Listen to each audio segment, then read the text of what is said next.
Hello everyone. आज हम पढ़ेंगे लिपिड बायलेयर की कुछ टॉपिक्स जो हमारे रह गए थे।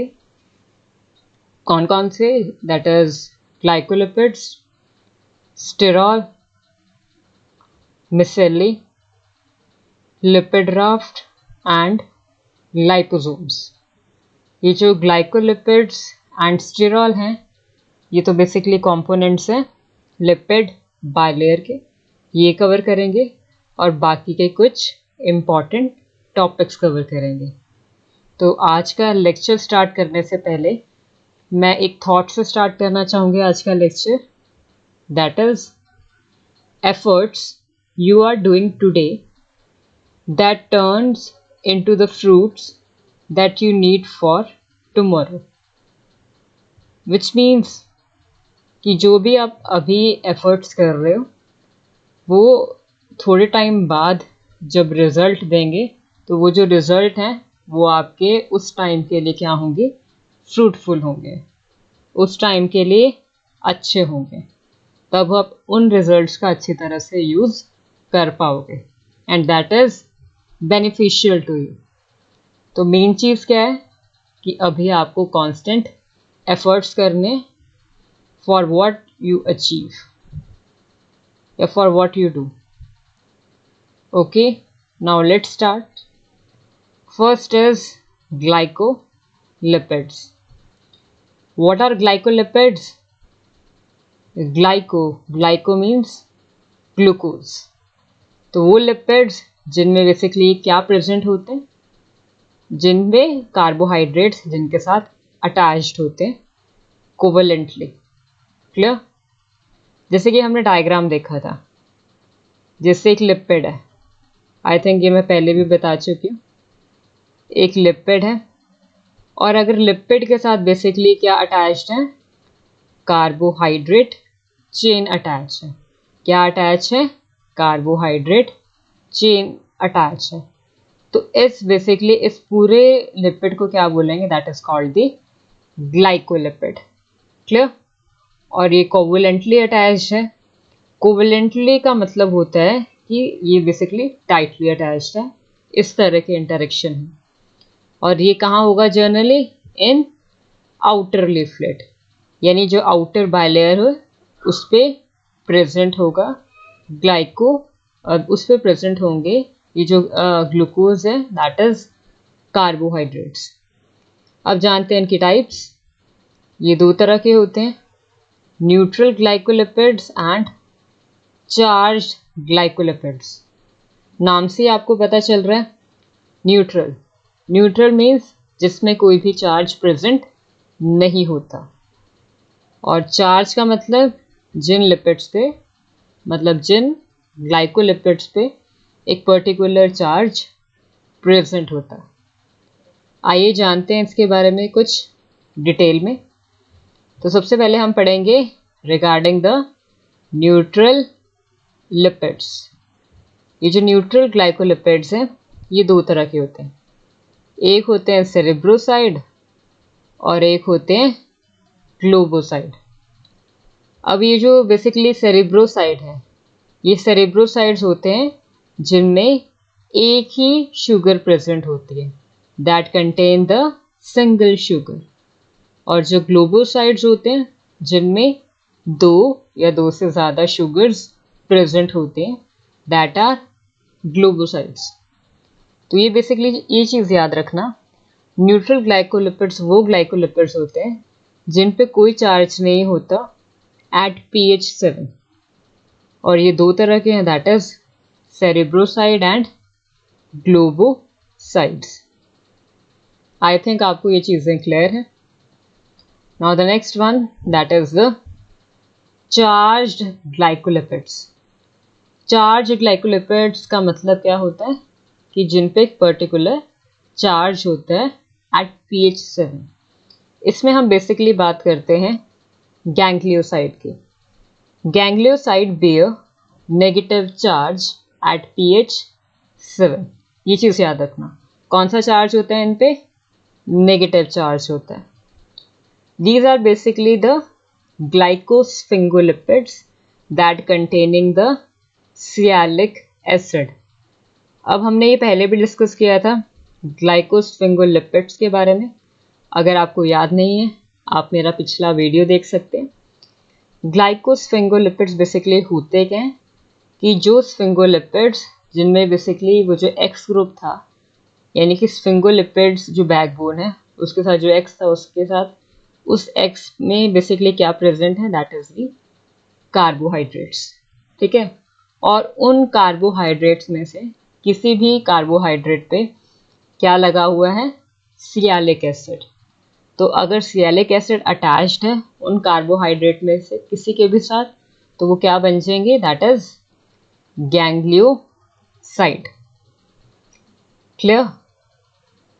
और ये जो कार्बोहाइड्रेट्स होते हैं these are oligosaccharide residue. Oligosaccharide होते हैं यानी कि branched sugar, basically branched carbohydrates present है। क्लियर। और सियालिक एसिड का एक और नाम है that is called N acetyl neuraminic acid. क्या नाम है, that is N acetyl neuraminic acid. तो ये चीज़ आपको अच्छी तरह ध्यान में रखनी है।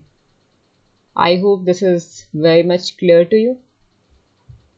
नाउ द नेक्स्ट इज जो हमारा लास्ट कंपोनेंट है लिपिड बाइलेयर का, that is sterol. Sterol basically क्या होता है, एक स्टेरॉयड कंपाउंड है।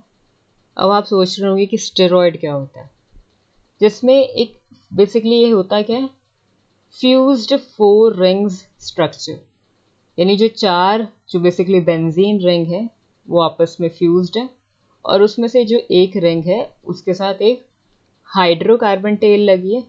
ठीक है, वो हाइड्रोकार्बन जो टेल है बेसिकली उसके साथ एक एल्कोहल ग्रुप अटैच्ड है, दैट इज बेसिकली स्टेरॉल। और इसमें किस स्टेरॉल की हम बेसिकली यहाँ बात करेंगे, दैट इज कोलेस्ट्रॉल। किसकी बात करेंगे, दैट इज कोलेस्ट्रॉल। कोलेस्ट्रॉल ज़्यादातर ये एनिमल सेल की मेम्ब्रेन में प्रेजेंट होता है और इसका जो मेन फंक्शन है that it regulates the fluidity of the membrane. Fluidity का मतलब क्या होता है कि जो मेम्ब्रेन की फ्लूइड नेचर है उसे मेंटेन करने में हेल्प करता है। कौन, दैट इज कोलेस्ट्रॉल। अब कैसे, आप सोच रहे होंगे कि कैसे ये मेंटेन करता है, तो आइए समझते हैं। अब देखिए, जब मेम्ब्रेन में कोलेस्ट्रॉल नहीं होगा और टेम्परेचर हाई होगा तब ये मेम्ब्रेन की नेचर क्या होगी, ज़्यादा फ्लूइड, यानी मोर फ्लूइड। मोर फ्लूइड है नेचर। अब इसका नुकसान क्या होगा कि ये जो बेसिकली सेल मेम्ब्रेन है ये अपनी शेप अच्छी तरह से होल्ड नहीं कर पाएगी, मेंटेन नहीं कर पाएगी। तो इस चीज़ को कौन मेंटेन करने में हेल्प करता है, कोलेस्ट्रॉल। तो हाई टेम्परेचर पे अगर बेसिकली अगर मेम्ब्रेन में कोलेस्ट्रॉल है तो जब हाई टेम्परेचर होगा तो ये मेम्ब्रेन को क्या बना देगा, that will become less fluid. ये चीज़ क्लियर हो रही है, यानी कि ये लिपिड्स के साथ इंटरेक्ट करेगा। यानी ये जो लिपिड्स होते हैं बेसिकली, इन लिपिड्स के बीच में क्या प्रेजेंट होता है कुछ कुछ स्पेसेस पे, that is the cholesterol. Clear, that is the basically cholesterol. और अगर लो टेम्परेचर रहेगा तो किस तरह से बिहेव करेगा, अगर लो टेम्परेचर है और कोलेस्ट्रॉल नहीं है तो मेम्ब्रेन ज़्यादा क्या बन जाएगी, रिजिड बन जाएगी। Membrane will become membrane will become more rigid. अब ज़्यादा रिजिड होगी तो ईजिली ब्रेक हो सकती है मेम्ब्रेन। इसलिए उस चीज़ को कैसे ओवरकम किया जाता है, जब कोलेस्ट्रॉल होगा अगर मेम्ब्रेन में तो वो मेम्ब्रेन की रिजिडिटी लेस करेगा at low temperature, that will make the membrane less rigid. तो ये जो ग्रीन कलर का मैंने शो किया है ये बेसिकली क्या है, that is the cholesterol. Clear, इस तरह से लिपिड बाइलेयर में कोलेस्ट्रॉल प्रेजेंट होते हैं। तो बहुत इंपॉर्टेंट कंपोनेंट है, ये चीज़ याद रखना हमेशा। Clear? Now the next is, यहाँ हम पढ़ेंगे एक जो हमारा नेक्स्ट जो पार्ट है दैट इज द मिसेली, उसके बारे में। अब मिसेली आपने केमिस्ट्री में सुना होगा ये वर्ड, वैसे ही यहाँ पर भी इसका वैसा ही मीनिंग है। तो आइए जानते हैं। तो जैसे आपको पता है, अगर ये जो स्ट्रक्चर है, ये किसका स्ट्रक्चर है? एक लिपिड मॉलिक्यूल का। और अगर इस लिपिड मॉलिक्यूल के स्ट्रक्चर में से हम ये जो टेल्स हैं, इस टेल में से अगर एक टेल रिमूव कर दें, क्लियर, तो ये जो स्ट्रक्चर है किस तरह से बनेगा? ये जो स्ट्रक्चर है ये इस तरह से, जो बेसिकली हेड वाला पार्ट है वो बाहर वाली साइड होगा और जो टेल वाला पार्ट है वो अंदर वाली साइड होगा। क्लियर? तो इस तरह से एक स्मॉल एंड स्फेरिकल स्ट्रक्चर बनेगा। तो इस basically small and spherical structure को क्या कहते हैं? इसे कहते हैं that is called the micelle. Clear? तो ये जो फॉस्फोग्लिसराइड है क्या होते हैं? That is glycerophospholipids. पढ़े थे ये हमने। तो अगर इन लिपिड्स में से इनकी एक फैटी एसिड चेन रिमूव कर दी जाए बाय हाइड्रोलिसिस, तब किसकी फॉर्मेशन होगी? मिसेली की फॉर्मेशन होगी। अब स्ट्रक्चर अगर आपको यहाँ क्लियर नहीं हो रहा, हमारी नेक्स्ट स्लाइड स्ट्रक्चर की है। तो इस तरह से स्ट्रक्चर बनेगा। क्लियर? जिसमें ये जो हेड्स हैं ये आउटर की तरफ होंगे और आउटर में ये सॉल्वेंट के साथ कांटेक्ट में रहेंगे। और ये जो हाइड्रोफोबिक टेल्स हैं ये एक सिंगल टेल है जो फर्दर क्या फॉर्म करेगी? That form the micelle center. तो ये जो स्ट्रक्चर है that is called the micelle. I hope this is clear to you. तो बहुत ही सिंपल चीज़ है, लेकिन कई बार क्वेश्चन मतलब आ भी गए हैं तो कई बार बच्चे कंफ्यूज हो जाते हैं, लाइपोसोम क्या है, मिसेली क्या है। तो आगे से कंफ्यूज नहीं होना है। Clear? Now the next is lipid raft. Lipid raft क्या होते हैं? जैसे अगर हम बात करें, ये हमारे क्या हैं? लिपिड्स हैं। यहाँ पर हम स्पेसिफाई कर देते हैं कि ये स्फिंगोलिपिड्स हैं। और अगर स्फिंगोलिपिड्स, इनके साथ क्या प्रेजेंट है? कोलेस्ट्रॉल प्रेजेंट है। क्या प्रेजेंट है? कोलेस्ट्रॉल प्रेजेंट है। ठीक है? तो ये बेसिकली जो बनेगा that is called the lipid raft. तो लिपिड राफ्ट किससे बना होता है? स्फिंगोलिपिड एंड कोलेस्ट्रॉल से। स्फिंगोलिपिड का मेन फंक्शन क्या रहेगा यहाँ पर? कि जहाँ भी स्फिंगोलिपिड होंगी, ठीक है, वो जो स्फिंगोलिपिड्स हैं इनकी जो बेसिकली क्या है, जो ये टेल्स हैं, बेसिकली ये फैटी एसिड टेल्स हैं। ठीक है? तो ये जो फैटी एसिड टेल हैं ज़्यादातर इनमें क्या होगा? सैचुरेटेड फैटी एसिड होंगे। सैचुरेटेड का मतलब है जिसमें डबल बॉन्ड प्रेजेंट नहीं है। क्लियर है? सिंगल बॉन्ड प्रेजेंट है कार्बन कार्बन के बीच।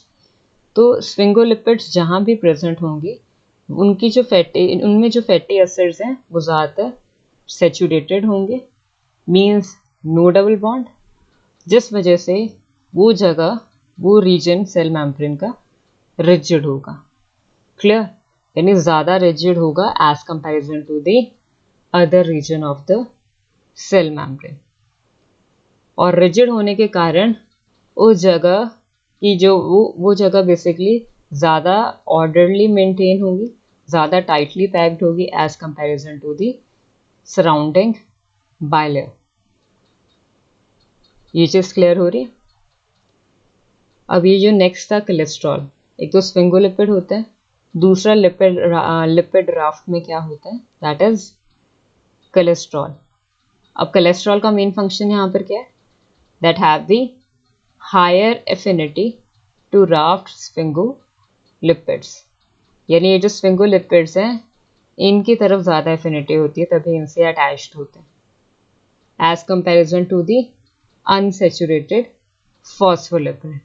क्योंकि जहाँ सेचुरेशन होगा, जहाँ सेचुरेटेड फॉस्फोलिपिड होंगे, वहाँ बेसिकली स्फिंगोलिपिड्स की हम बात कर रहे हैं, और उनकी तरफ कोलेस्ट्रॉल की एफिनिटी क्या होगी, ज़्यादा होगी।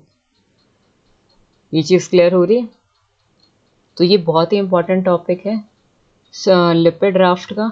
इसके आपको कंपोनेंट्स पता होने चाहिए और कंपोनेंट्स के बारे में पता होना चाहिए कि क्या क्या इनका रोल रहता है। क्लियर?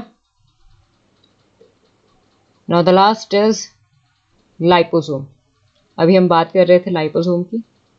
लाइपोसोम क्या होता है कि जब भी जो लिपिड बायलेयर है यानी सेल मेम्ब्रेन है, अगर हम वाटर ऐड अप कर दें सेल मेम्ब्रेन में, तो वो जो लिपिड बायलेयर है वो स्पॉन्टेनियसली अरेंज हो जाएगी इनटू क्लोज्ड स्फेरिकल स्ट्रक्चर। अब आप सोच रहे होंगे कि ये क्लोज्ड स्फेरिकल स्ट्रक्चर कैसा होगा। ये होगा इस तरह से। क्लियर? कि आउटर साइड पे एक सिंगल बायलेयर है और एक बायलेयर इनर साइड पे, और ये जो बेसिकली हाइड्रोफोबिक रीजन है बायलेयर का, इसमें जो मैंने ग्रीन से शो किए हैं ये बेसिकली ड्रग्स है। ठीक है, ये कौन से ड्रग हैं? दैट इज, बताओ, आप खुद ही बताओ, वाटर इनसॉल्युबल होंगे कि water soluble? That is water insoluble drug. Water insoluble drug तभी ये किस रीजन में है? That is the hydrophobic region. और जो वाटर सॉल्युबल ड्रग होंगे वो हाइड्रोफिलिक रीजन की तरफ होंगे। तो इससे हमें क्या पता चल रहा है कि ये जो लाइपोसोम है ये ड्रग डिलीवरी में भी बहुत इंपॉर्टेंट रोल प्ले करता है। ये चीज़ क्लियर है? तो जब भी लिपिड बायलेयर में वाटर ऐड अप करेंगे तो जो स्ट्रक्चर है जो फॉर्म होगा दैट इज दी लाइपोसोम। जो आउटर लेयर है, ठीक है, surrounded by a single bilayer, और उसके इनर साइड पे एक बायलेयर होगी। ठीक है, हाइड्रोफोबिक रीजन में वाटर इनसॉल्युबल ड्रग और हाइड्रोफिलिक में water soluble drug carry out करने में भी ये हेल्प करता है। This is clear to you? तो I hope this lecture is very much clear to you. और अगर कोई आपके डाउट्स वगैरह हैं, आप दोबारा से अब पिछली स्लाइड्स देख सकते हैं, इसे अच्छी तरह रिवाइज कर सकते हैं। और ऐसे ही अगर आप और वीडियोस चाहते हैं तो इस बेसिकली इस चैनल को सब्सक्राइब करो विद प्रेसिंग बेल आइकन, ताकि आपको latest notifications regarding the video upload पता चल सके।